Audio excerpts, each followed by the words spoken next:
All right, ladies and gentlemen. So, we will be now doing a trade journal for the Road to Profitability series. Today, unfortunate as it was, could have been prevented, right? Now, I really don't know why we came down. We came all the way down and we kind of just ranged within the same like 50, 60-ish points. Oh, 100 actually. Within like the same 130 points the entire day. So it wasn't really profitable for me to take a trade after. So yeah, it was smart of me to stop myself out there. But to be honest with you, I really don't see why we went very bearish outside of major um war news, right? We had some war issues concerning Iran and whatnot. So honestly, yeah, I don't really see why we went lower outside of that fact. Yeah, because we didn't sweep this high. This is the 18th. We didn't sweep this high. Oh, this is the 16th actually. Oh, okay. So the 16th would be back here. So we swept the 18th. No, yeah, we swept the 18th here. We didn't sweep 18th here. Okay. Maybe that's the call, right?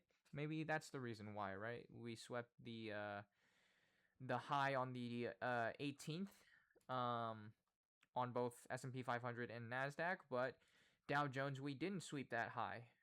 Right? So yeah, I guess that could very potentially be the reason why we actually had a reversal so strong. We ended up closing Monday bullish still, thankfully.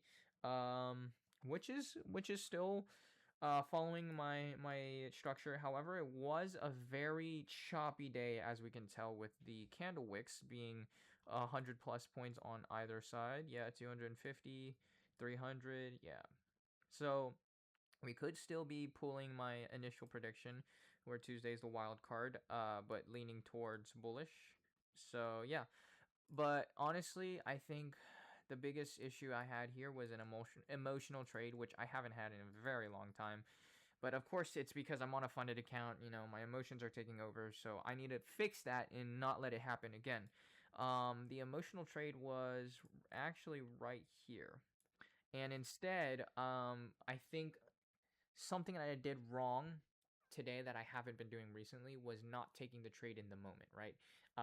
Like I said before, I saw that this was what I wanted to see happen, at least come to the 50%, right? And then I see this strong bearish candle and then this candle tap into the fair value gap. What I could have done, right, was taken a trade. Oh, that's not what I wanted. Was taken a trade at the tap into the fair value gap with very limited losses of about 30 points, targeting about 70 points in profit. Had I done this, I would have probably actually ended my day off early. Because if we just take a check right now, yeah, that's 1,300. I don't need that much, right? I only need like maybe 750, right? Obviously 1,300 would be nice. I could pass it within 2 days, but I still have to trade 5 total trading days. So there really wasn't a real point to me, I guess, taking a bullish trade again. Obviously because I'm on a lower risk account or a lower equity account, I should be taking less risky trades, and more, I guess, profitable trades. Not profitable, but more guaranteed trades, right? So yeah, because I wanted it to come down to this 50% at the very least, I could have waited for it to come down to the 50%, or taken it down to the 50%, stopped out there, and then waited to see if we got a reversal. Once I saw this break, I should have known, oh, okay, we're probably going to go bearish, right? On this candle right here, after we tap into this low, I should have taken another short with stops just above this high, right? Maybe just above this candle. And then targeted the 30-minute low, which I believe was down here. and I would have caught another 262 points. Obviously, I wasn't going to take the full 262 points, but in a normal trading account, I could have, right? So yeah, unfortunate as it is, I did make a mistake, and I will acknowledge that. If I had taken that first initial bullish trade and then gotten stopped out, I think the best thing I could have done after that, right, since I did lose, was to just stop and reevaluate entirely. Because today, I think I had that big problem of marrying the idea again, where I only wanted to see bullish because I read bullish. But again, we had so much bullish price action within the London protraction, Asian London delayed protraction, and the pre-AM trend, that continuing bullish during the New York and London close session, it would have been difficult to uphold, right? Now maybe we do go bullish and take out a zone of liquidity, right? That's when I would expect a reversal. Now, entirely on me today, because I didn't realize that these highs were different highs from each other, right? This is the 16th, and this is the 18th here. This is the 16th here, and this is the 18th here, right here. And on Dow Jones, this is the 18th, and this is the 16th. So Dow Jones, we didn't even get to the 18th, while S&P 500 swept it and Nasdaq swept it, giving us a clear indicator that we have a form of liquidity taken that Dow Jones hasn't made it to yet. So we could very well see a trade occur the opposite direction, right? And obviously we got it. So definitely should have been paying attention to that. Maybe there might have even been a lower time frame indicator as well. If we look up here, we'll see. Dude, this is so obnoxious. Three Indians here. Oh my God, what is the point of this resetting every time? Um, oh yes, yes, yeah. Okay, so this high doesn't get taken out by this, but then it gets taken out by these and this. Same thing here. This high doesn't get taken out by this, but this and this get taken, or this and this take it. While here, this high got taken by this high, and this high got taken by this high. This high didn't get taken, or this high didn't take out this high. So that's an SMT right there.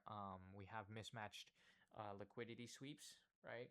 Um, but yeah, I mean, to be honest, today could have been a lot better, but it could have also been a lot worse. I could have just blown my account right out the bat. Hopefully tomorrow provides a better trading day. I hope that I can catch a position that doesn't go down very much, because my stop is very tight right now with a total of 500 points, not even like 480, 490 points, with a little bit of I guess wiggle room. But yeah, so hopefully tomorrow we can do better than that, because I don't even know. I don't know why I took that second trade. Not only that, I risked so much on that second trade too. Yeah, I pulled down or I drew down how many contracts I took, but I drew up how many points I risked, right? Because I was in like right here. I should have maybe had stops here, right? Um, if even here would have been better, but I had it all the way down here. Ended up losing 700 off of that basically. So yeah, unfortunate, but uh, we could always we could always do better, right? So hopefully tomorrow we do better. Tomorrow I won't have anything distracting me. I had to go somewhere today, and so I was trying to rush a little bit. Not an excuse. I'm just saying, I think that may have contributed to my scared mindset, because I was just rushing so much, not really just locking in and evaluating what I was seeing, right? So yeah, for sure, next time. Honestly, I should have known after all this chop. We see first presentation here, we just mess around, and then we slowly go up, and then we have a strong bearish candle. I should have known after the chop, and then the strong bearishness after this much move bullish. Should have understood velocity, had taken this trade right here, and then gone all the way down.